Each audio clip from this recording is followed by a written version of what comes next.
Irailaren 11ko atentatuaren biktimak laguntzeko atera zuen poster hau New Yorkeko National Press erakundeak. Egun hartako munduko egunkarien azalak, New York Times, The Times, Le Monde, egunkaria. Egunkaria? Baina, nongoa da egunkari hori? Zen, orain ez da, ez dago.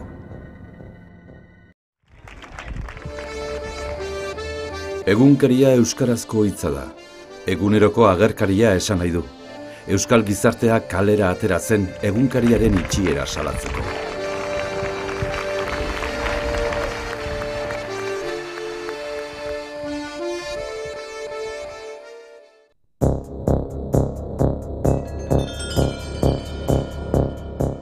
Euskal Herriaren irailaren 11, 1937an gertatu zen, Gernika gure libretasunen herri simboloa bombardatu zutenean.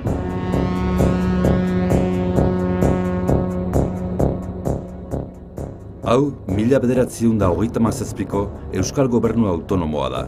Komunistak, sozialistak eta demokrata kristauak elkar hartuta zeuden. Bere lehen dekretua euskarazko egunkari bat sortzea izan zen. Hala, 19. mendetik gauzatu ezinik zetorren desira bat bete zuen. 8 hilabete iraun zuen. Frankok Bilbo bere esku hartu zuen arte.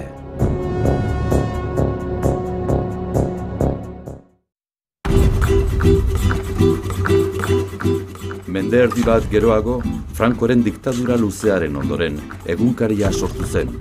Herri ekimena izan zen eta gero eduki zuen Eusko Jaurlaritzaren laguntza.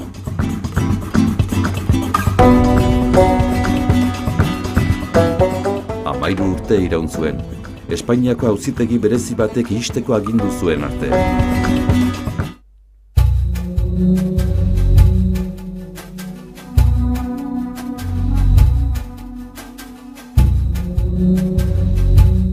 Ze delitu egin zuen. Alemana, ingelesa, errusiera, euskara. Esta es una operación en defensa y en protección de los derechos y de las libertades de los vascos, de su cultura, de su pensamiento y de la expresión de su lengua en libertad. Ze delitu egin zuen. 2003ko otsailaren 20an atxilotutako zuzendaritzako eta talde bultzatzaileko 10 lagunetatik 5 aske utzi zituzten eta beste 5 prebentiboki espetxeratu. Urrian beste operazio bat egin zuten. Egunkariari lotutako kultur enpresetako beste 9 arduradun atxilotu zituzten. Denak askatu zituzten. Batzuk berehala eta beste batzuk ia urteterdi geroago. Atxilotuetako 5ek salatu zuten atxilotuta egon ziren 5 egun eta 5 gauetan torturatu egin zituztela. Berdin zaie edozin eskubide aldarrikatzea, berdin zaie zure egoera, berdin zaie esatea ez dakizula, berdin da, zozer esan barrutzu, bizirik atako altzaren du. Pistola bat jarri ziaten buruan eta pistola baten tiro hotxa, baldari gabeko pistola baten tiro esan ziaten, beste behin kulturazi ziaten pistola bat, larrugorretan jarri naute, larrugorretan lauanka ibili garrazi naute bat bestea, inditute milaka ariketa eta errespeto falta izan da, Euskal Herrekiko, Euskal Kulturarekiko, Euskararekiko, Euskaldunok, egunarekiko, gure borondaterekiko, eten gabekoa izan da. Niretzat izan ziren infernua. Nik ezagutu dudan infernurik txarrena, ez dakit zer infernua, baina pertsona humilatu badaiteke, bejatu, gaizki tratatu eta ez dakit arra edo animariatzat hartu, horrela izan zen egun osoko esperientzia.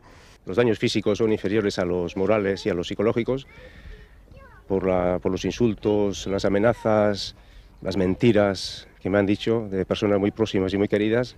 Entonces ha sido un tremendo sufrimiento.